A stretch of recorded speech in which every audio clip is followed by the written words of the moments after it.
They found his teeth before they found his name. In the flickering gloom of the palace chophouse men's room, blood ran like spilled wine across cracked tiles. The air reeked of iron and old soap. Dutch Schultz, once the kingpin of bootlegged millions, lay twitching on the floor, bullet holes burning through his flesh like curses from the grave. His eyes were wide, as if shocked the Reaper had arrived without warning. Just hours earlier, he'd laughed over steak and whispered secrets about buried money. Now the only whispers left were from the blood-spattered walls and the frightened boy who'd seen it all. No one knew exactly who pulled the trigger. Maybe it was the commission. Maybe it was betrayal. But what echoed through the alleyways of Newark that night was the question that haunted every cop, crook, and undertaker. Where did Schultz hide the fortune? Before the blood, there was brilliance. Dutch Schultz wasn't born a killer. He was born Arthur Flegenheimer, a Bronx boy with a dream stitched from poverty. His father vanished when he was 14, leaving him to raise himself on the cracked sidewalks of New York. He ran errands, shined shoes, watched how men talked when they had money, and how they lied when they didn't. Dutch didn't want scraps. He wanted power. And when prohibition rolled in, it was like God handed him the keys to every locked door. He started small, beer runs, numbers games, but every scheme grew teeth. By 25 he had his own crew. By 30, the city called him a prince of the underworld. But inside, Arthur still heard the silence of his father leaving, still felt the sting of being poor. Every deal he made, every man he buried, it was a way to outrun that silence. They called him Dutch because it sounded tougher than Arthur, and he needed that edge. The streets respected fire, not fear. By the early 1920s, Schultz had built a reputation for doing what others wouldn't. He paid low and punished hard. A debt unpaid was a declaration of war. But Dutch didn't just use fists, he used charm. He spoke in clipped, rapid bursts, like every word cost him a second of life. The cops hated him, the papers feared him, and the people? They bought from him. Every bar that stayed open past midnight owed Dutch a cut. He'd walk in like a king, coat draped, cigarette smoldering, grin curled like a blade. His empire was born in speakeasies and built on silence. If you talked, you disappeared. If you obeyed, you drank. And in the shadows, Dutch counted every dollar with a dead man's patience. But power paints a target. The more he rose, the more enemies whispered his name. Rival gangs wanted his turf. Politicians wanted him erased. Even the Mafia, those born of Sicilian blood, saw Dutch as a wild card. He didn't ask permission. He didn't play by their rules. He shot his way into rooms they said were closed. The 5 families took notice, especially when he muscled into Harlem, bleeding out the numbers racket that Luciano's crew claimed. Dutch knew the risks. He carried a gun in every coat. He never sat with his back to the door. And still, he laughed like a man who thought fate couldn't touch him. But fate wasn't the enemy. It was ambition. And it was already turning his men against him. When he spoke of the future, Dutch always circled back to the money. The buried treasure. The hidden cash.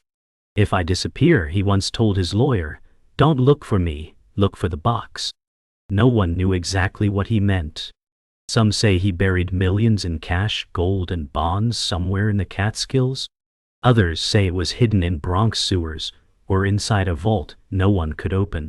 But one thing was certain, Schultz feared prison more than death.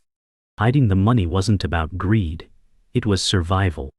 A way to hold power beyond the grave. He even drew maps, scribbled clues, gave no one the full picture. If they killed him, he wanted them to chase ghosts. And for nearly a century they have. Arthur never forgave his father for disappearing. He said it once in a bar, too drunk to whisper. He didn't die, he quit. That shame didn't fade, it fermented. His mother scrubbed floors to keep them fed, and Arthur watched her fingers bleed into the wash. He carried that image with him into every room he ever walked into. If a man crossed him, he thought of his mother's hands. If someone threatened his turf, He thought of that empty chair at their kitchen table. He was hardened, not by bullets, but by abandonment. As Dutch, he crafted a myth. But underneath the myth was still a boy who remembered being left behind. That pain didn't make him cautious, it made him ruthless. He swore he'd never be poor again. And more than anything, he swore he'd never be forgotten. Dutch didn't find love. He bought it. He believed affection had a price, just like loyalty. Women came and went, dancers, flappers, girls who liked danger. But there was one he couldn't forget. Frances. She wasn't a showgirl. She was a waitress in Hell's Kitchen, eyes like winter storms. She didn't care who he was. That made her dangerous. Dutch once handed her a wad of cash. She shoved it back and said, "You can't buy me, Mr. Schultz." That rejection haunted him. He kept a photo of her in a drawer, hidden beneath deeds and cash slips. He told no one. She was the one thing he couldn't own, and maybe that's why he never stopped wanting her. To Dutch, his crew wasn't family, they were weapons. Otto Bermain, his accountant, kept the empire clean with numbers sharper than razors. Lulu Rosenkrantz and Abe Landau, his enforcers, were wolves in suits. Dutch never let them too close. He once told Otto, "You're useful. That's why you're alive." And yet, there was loyalty of a different breed, functional, precise, brutal. Otto called Dutch a genius and a madman. Lulu said he'd kill for him, but never trust him. That was Dutch's world, a storm of alliances built on fear and favors. They followed him not because they loved him, but because his shadow was more terrifying than his enemies. Dutch loved numbers. Not just the racket, but numbers themselves. He believed they were the only truth in a world built on lies. He kept ledgers tighter than any bank, memorized street patterns like verses. Otto once caught him reciting digits in his sleep. Every dollar counted. Every percentage mattered. When the IRS came sniffing, it wasn't bullets Dutch feared. It was math. He told Otto, "I'll shoot a man before I file a tax return." That paranoia led him to hide everything: money, names, movements. He wrote in code. He buried ledgers in walls. He even used poems as encryption. His empire wasn't just built on crime. It was built on secrecy. And secrets don't die, they wait. The paranoia grew like mold. Dutch stopped trusting phones. He rotated safe houses weekly. He accused his men of spying, had them tailed. He once walked 10 blocks out of his way just to lose a shadow. He slept with a pistol under his pillow and a suitcase of cash by the door. Frances said, "You're not running a business, you're running from ghosts." But Dutch didn't see ghosts. He saw vultures. The Mafia wanted him gone. The IRS wanted him caged. And his crew? They just wanted a day without blood. Dutch believed he was the smartest man in any room. But the truth? He was a hunted animal building a fortress out of smoke. And the smoke was thinning. The war with the Mafia didn't start with a shot. It started with a silence. Dutch had moved into Harlem's numbers racket like a wolf, into a rival's den.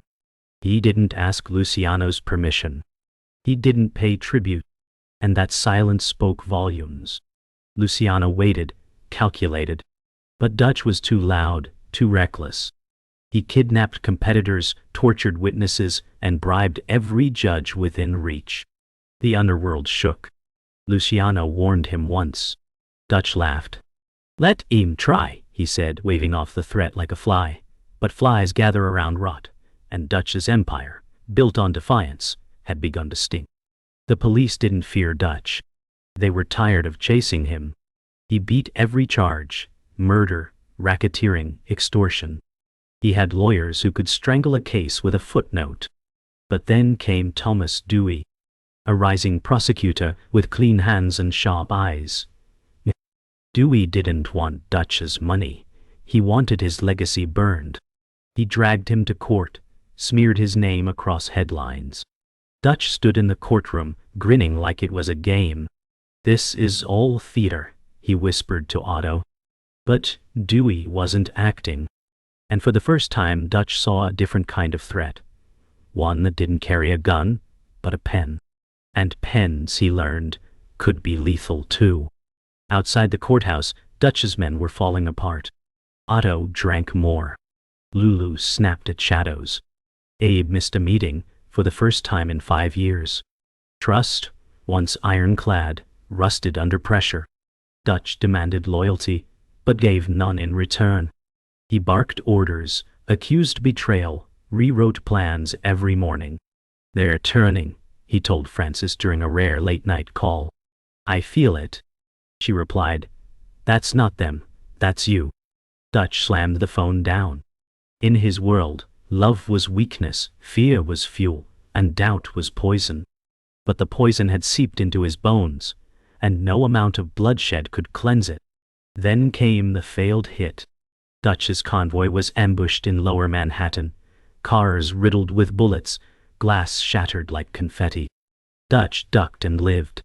Abe wasn't so lucky, shot in the shoulder, bleeding out in the backseat. The message was clear. They weren't trying to kill him. They were trying to scare him. And it worked. Dutch moved his meetings underground, carried 3 guns at once, fired a trusted driver for sneezing too loud. The empire wasn't growing. It was shrinking. And every corner he turned, he expected the shot that would end it. Fear, once his weapon, had turned into a mirror. And what he saw staring back was panic. Dutch began talking to ghosts. He'd sit alone in rooms meant for 10, mumbling about betrayal, about who had flipped. He once pulled Otto aside and asked, "If I die, will you still count my money?" Otto blinked. "You plan on counting it where you're going?" Dutch didn't laugh. The silence between them grew like a wall. Everyone felt it. His clubs were emptier. His calls went unanswered. Even Frances stopped picking up. He tried to summon his old rage, but it felt hollow. The man who once ruled New York's underworld now couldn't find a voice that wasn't echoing back at him. And the whisper that haunted his sleep said the same thing every night. "They're coming." The betrayal didn't come from bullets, it came from a briefcase. Otto Berman had kept Dutch's books for years, had cleaned the blood from his ledgers with ink and legalese. But fear eats even the loyal. One morning, Otto walked into a federal building, briefcase in hand, and offered to talk. He didn't give up Dutch directly. Not yet. But he laid down just enough breadcrumbs to start a wall. Dutch didn't know. Not at first. But whispers have sharp edges. A detective slipped him a name. And Dutch froze. Otto. Is Otto the one who stayed up with him, counting ghost dollars and sealing fake tax returns with a cigarette burn? The betrayal wasn't loud. It was surgical. Dutch didn't confront Otto. He watched him. For 3 days. Sent men to follow, note every meeting, every strange step. Otto.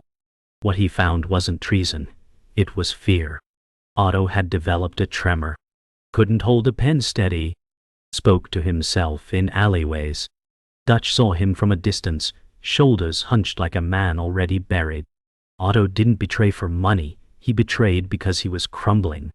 That broke something in Dutch. Not the empire. The myth. The idea that he could control everything, everyone. He paced his safe house whispering, "Even Otto." The whisper became a growl. And then, silence. Then came the meeting that would shatter everything. Dutch gathered his core crew, Otto, Lulu, in a boarded-up speakeasy. No music. No smiles. Just loaded eyes and chairs too far apart. Dutch didn't ask questions. He made statements. "If one of you flips, I'll know." Lulu looked away. Abe tightened his jaw. Otto stared at the floor. Dutch reached into his coat, then paused. No one flinched. That silence screamed louder than any confession. Dutch nodded. "Good, then we go forward." But he didn't believe it. Not anymore. The room wasn't a crew. It was a funeral in waiting. Trust was gone. And once trust dies, so does everything else. The 5 families held their own meeting. Behind velvet curtains and iron locks, Luciano spoke softly, but with finality. He's out of control. Dutch had tried to kill a federal prosecutor. That was the line. The Mafia didn't mind greed. They minded attention. Dutch was a spotlight, blinding and loud. A decision was made, unanimous. Dutch would be erased. Not for money, not for turf, but to protect the order, the old ways. They called it a favor to the system. And in that system, Dutch Schultz, Arthur Fleckenheimer, was now a virus. One that needed to be cut out cleanly, quietly, permanently. Dutch sensed it coming. He told Frances in a final phone call, "They want me gone. I can feel it in my teeth." She didn't answer. Dutch booked a private room at the Palace Chop House. Ordered steak. Called his lawyer. Smiled through a cigarette. But inside he wasn't calm. He was calculating. He carried 2 guns. Left cryptic messages. Drew another map. He thought he could outplay death. Outsmart the commission. He was wrong. The shooters didn't knock. They walked in like ghosts. 4 bullets hit him before his chair even creaked. As he fell, he whispered one last line, "Don't let them find the box." But no one ever did. Dutch didn't die right away. He clung to life for 22 hours. Hospital bed. Tubes. Yikes. Police swarming like vultures. A priest leaned in to read him last rites, but Dutch mumbled nonsense, coded gibberish, hallucinations, fragments about treasure, betrayal, maps.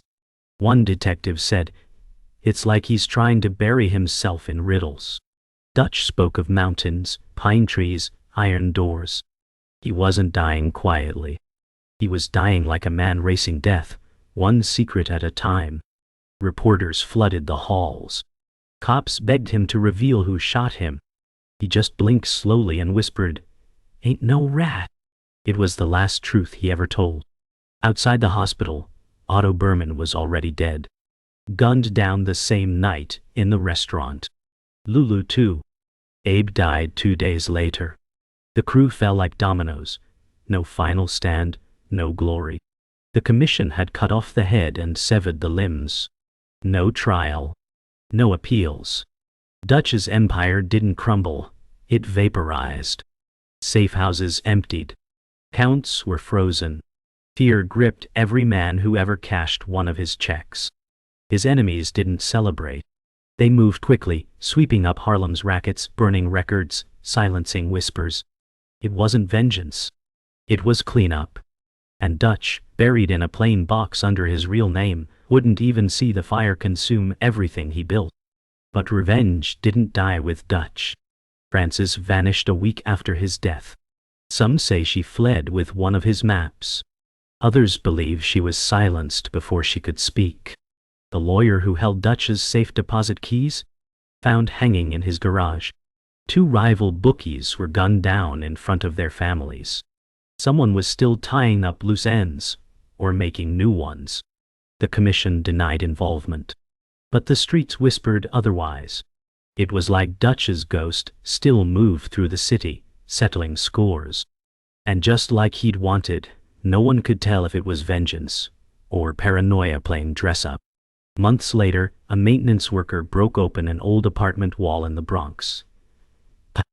Inside, bundles of rotting cash, a rusted map case, and a ledger no one could decode. It wasn't all of it, just a whisper. More rumors surfaced. A locked vault under a bar. A hidden room behind a church altar. Every year, someone new claimed they had the key. Treasure hunters, ex-cops, even mob descendants. They searched mountains, tunnels, basements. They never found the box. Because Dutch never left a trail, he left a myth. And myths don't get solved. They get deeper. Years passed. Names changed. The world moved on. But Dutch Schultz stayed alive, in stories, in shadows, in silence. Kids growing up in the Bronx still whispered about treasure buried in the Catskills. Wise guys still flinched when they heard his name. And somewhere beneath concrete or forest or forgotten steel doors, maybe a box still waits, fat with secrets and silent gold. He didn't get revenge. He didn't win. But Dutch didn't vanish. He became folklore. And that's its own kind of immortality. A suit with bloodstains. A map with no compass. A name too dangerous to be forgotten. After the last body dropped, silence swept in like fog. No parades. No headlines. Just cold files and locked doors. The IRS quietly seized what little they could. The commission divvied up Harlem like vultures around a corpse. Dutch's name stopped being spoken in public. It was bad business. Too loud. Too cursed. Even the feds stopped digging. The myth became dangerous, and no one wanted to touch it. Frances was never found. Her apartment cleared out overnight. No fingerprints, no clues. Dutch had built an empire on secrets, and in the end all that remained were questions. And maybe that's how he planned it, victory through disappearance. In the decades that followed, Dutch became a riddle. College students wrote theses on him. Conspiracy theorists marked up maps with circles and pins. Treasure hunters died, searching for the fortune. Dutch wasn't just a gangster anymore. He was a ghost story. Books claimed he was buried in multiple graves. TV shows claimed he escaped and lived under a new name. But none of it held. What did hold was this: a man vanished, and in his place, legend bloomed like mold in a basement. The facts were gone. But the fear, the hunger, that stayed.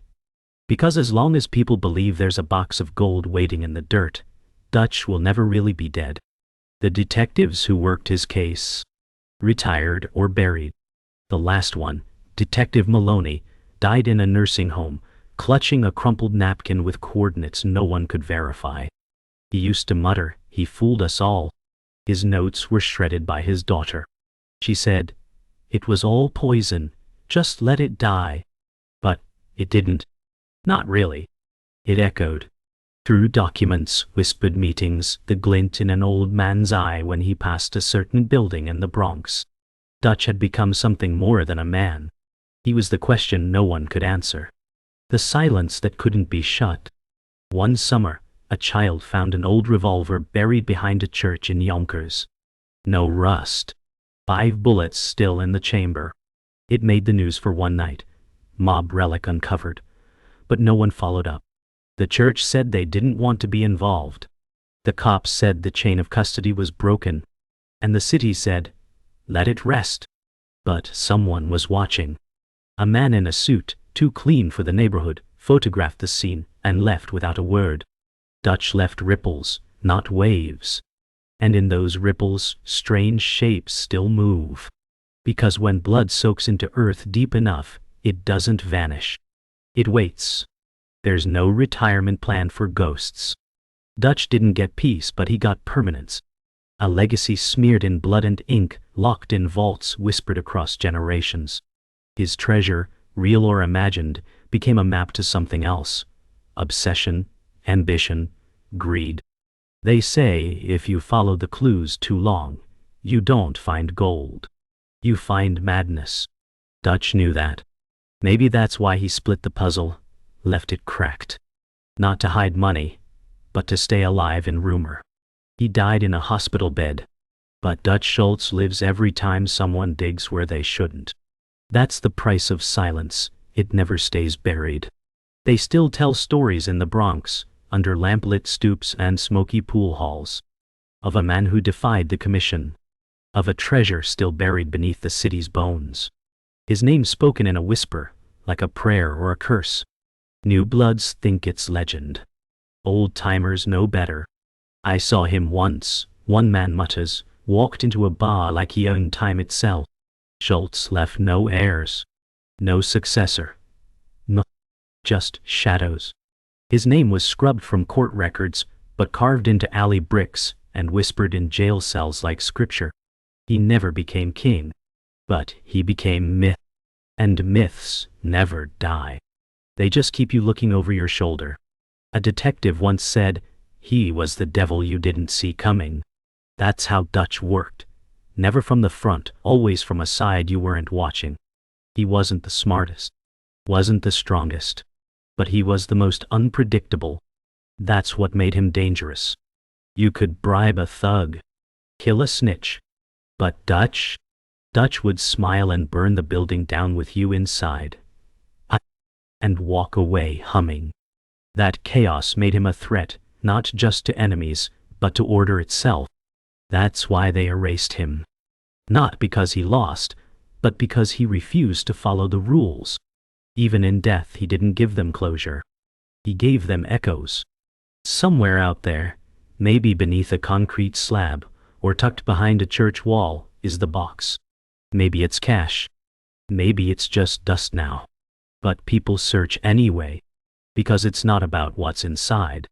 It's about what it means. Dutch turned his death into a riddle, a final dare. Every hole dug in his name is a monument. Every theory is a gravestone he designed. He weaponized mystery, because a body rots. But a question lives forever. The box is a mirror, and everyone who looks for it sees something different. Some see gold, some see legacy, some see themselves. There are names that history honors, and there are names it buries out of fear. Dutch Schultz chose the latter. He didn't want statues. He wanted shadows. He didn't build a legacy. He built a myth you couldn't touch without bleeding. You can't study him in schoolbooks. You can't trace him on clean timelines. He is noise between the lines, a warning hidden in a story, the sound you hear when you're alone in the dark and the floor creaks behind you. They tried to erase him, but they only sharpened his edges. Dutch didn't want immortality. He wanted something colder. He wanted to haunt. He walked into the funeral wearing the same suit he killed his father in. That's how one story goes. No proof. No record. Just a whisper passed down through grit and liquor and night. The truth? Dutch Schultz died choking on his own blood in a bathroom stall. But the story? The story says he never really left. The story says he became part of the city. Its bricks, its alleys, its locked vaults. And if you ever feel someone watching when you're walking home late, if you hear a whisper through the steam rising from the sidewalk, don't look back, because you might just see him, still smiling, still hiding, still waiting for someone to find the box.